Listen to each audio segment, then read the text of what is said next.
Imagine this. You quit your job. You sell most of what you own.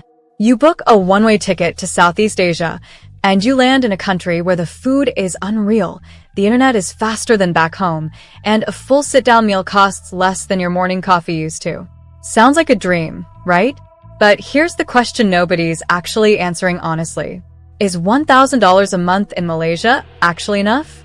Not can you survive. Not can you get by. But enough as in can you actually live? Build something? Feel human? Or are you just one emergency away from disaster? Because the internet is full of people telling you Malaysia is cheap. They're not lying, but they're also not telling you the whole story. Today, we're breaking it down. Dollar by dollar. Ringgit by ringgit.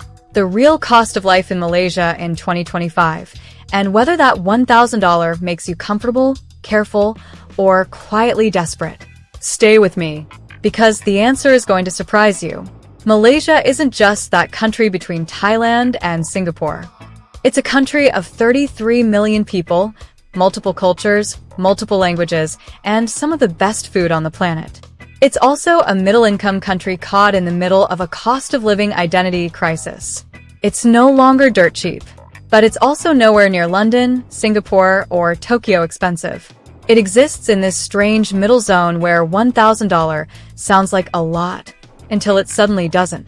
As of 2025, $1 gives you roughly 4.7 Malaysian ringgit. So 1,000 US becomes around RM 4,700. Now here's the part that changes everything.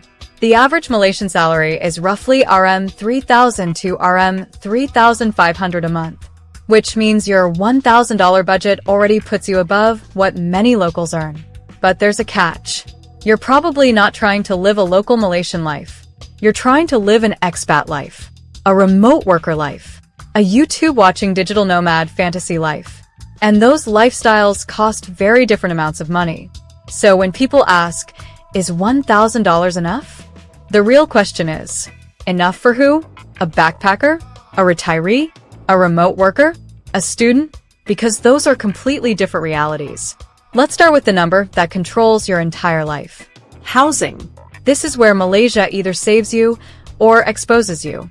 There are 3 cities that dominate this conversation: Kuala Lumpur, Penang, Johor Bahru, and each one changes your budget dramatically. Kuala Lumpur is the flashy one, the skyscraper city, the Petronas Towers in the background of every vlog city. A decent one-bedroom apartment in a safe area will cost somewhere around RM 1,400 to RM 2,200 a month. That's roughly $300 to 470 US. Half your budget can disappear immediately just from rent. Now, yes, you can go cheaper. You can find rooms for RM 600 or RM 800. But then you're usually living further from the city center, which creates another problem: transport. We'll get there in a second. Penang is a little softer on the wallet. A decent apartment there might run RM 900 to RM 1,500 depending on location.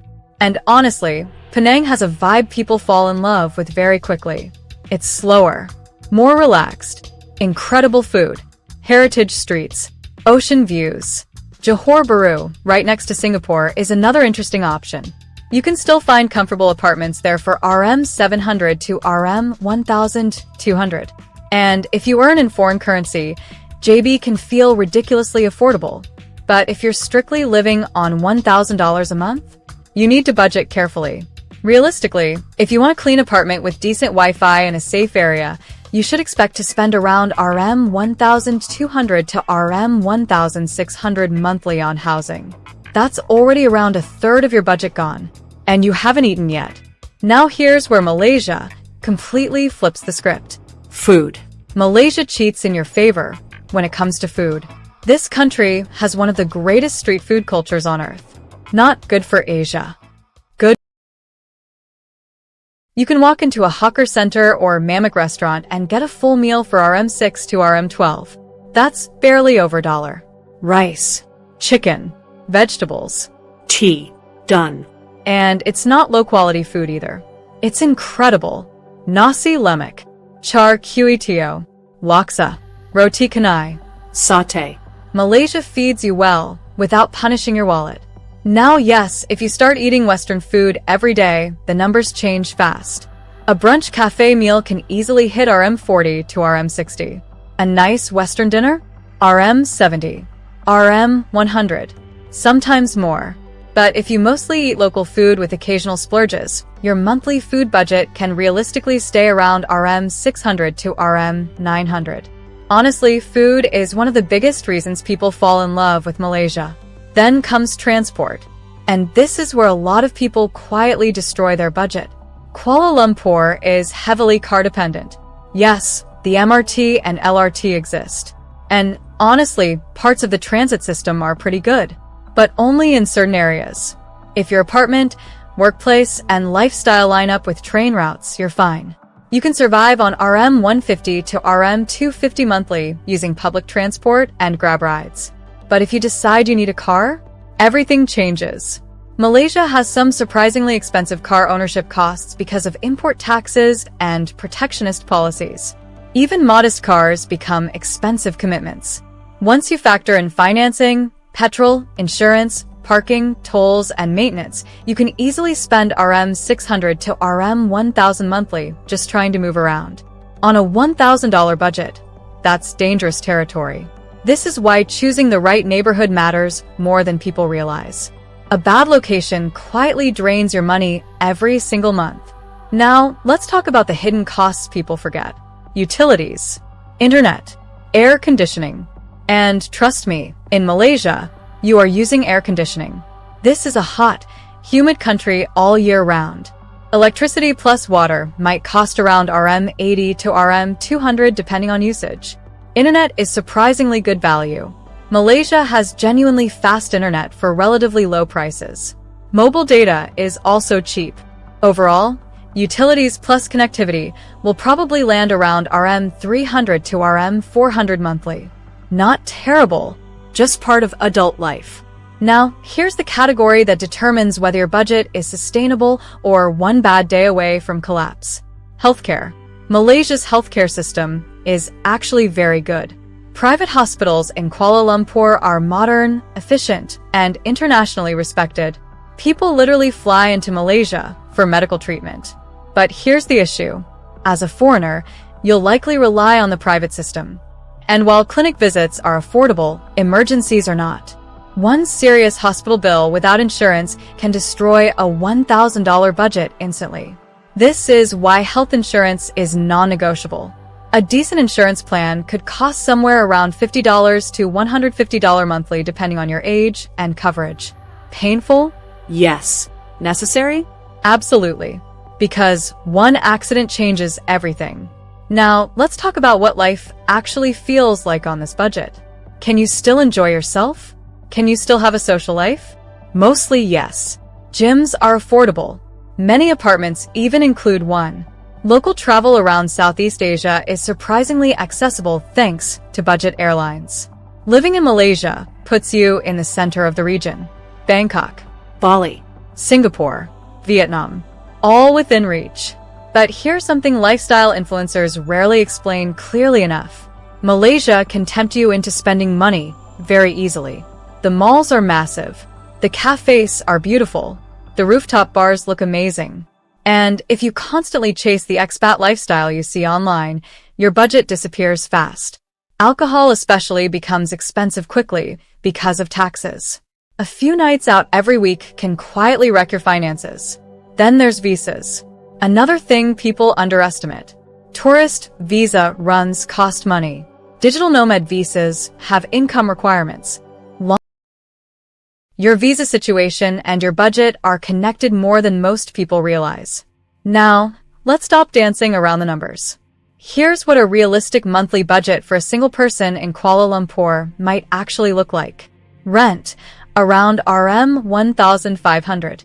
Food, roughly RM 750. Transport, around RM 250. Utilities and internet, RM 350. Health insurance, RM 350. Lifestyle and social spending, RM 400. Emergency buffer, RM 200. That brings the total to around RM 3,800 monthly. Roughly $800 US, which means technically, yes, $1,000 a month is enough to live in Malaysia. But there's an important but attached to that answer. That budget assumes no car, no expensive habits, no children, no major emergencies, no luxury lifestyle, and most importantly, discipline. Because lifestyle creep happens fast in Malaysia. Very fast. Now here's where things become more complicated. Malaysia is caught in a strange contradiction. The country actively markets itself as affordable to foreigners. It wants tourism. It wants remote workers. It wants retirees with foreign income. But at the same time, ordinary Malaysians are also struggling with rising living costs. Fuel subsidies have been reduced. Transport costs increased. Rent continues climbing in popular neighborhoods. And when foreigners earning strong currencies move into desirable areas, housing prices rise even further. This creates tension. Not always openly, but quietly. The Malaysian who grew up in certain neighborhoods may no longer afford to live there. And the foreigner who moved there because it felt affordable may also struggle in a few years if prices keep rising. This isn't just happening in Malaysia. It's happening globally. Thailand, Portugal, Mexico City, Bali, Tbilisi. Countries everywhere are competing for remote workers and foreign income. And Malaysia sits in an interesting position in that competition. It wins hard on food, wins on healthcare value, wins on infrastructure, but it loses points on visa flexibility and international hype. Bali gets more attention online. Bangkok gets more tourist energy. Portugal gets the European prestige factor. But Kuala Lumpur has something underrated. It works. The roads work. The internet works. The hospitals work. The airports work. Life functions here. And for a lot of people, that matters more than aesthetics. So, what does all of this actually mean for you? If you're a remote worker earning $2,000 to $3,000 monthly, Malaysia becomes genuinely comfortable. You can save money, travel regionally, eat well, build a decent lifestyle. If you're retired and relying only on $1,000 monthly, possible, but tighter. Healthcare risk matters more. Visa requirements matter more. Planning matters more. If you're a student or a young person trying to stretch a budget, Malaysia can actually be incredible value. But regardless of who you are, the truth stays the same. $1,000 in Malaysia is enough only if you manage it properly. One bad financial habit changes everything. One unnecessary car payment changes everything. One luxury apartment changes everything. Malaysia rewards preparation. That's the real secret. And honestly, that's why two completely different people can move to the same country with the same budget and end up with completely different lives. One person finds freedom.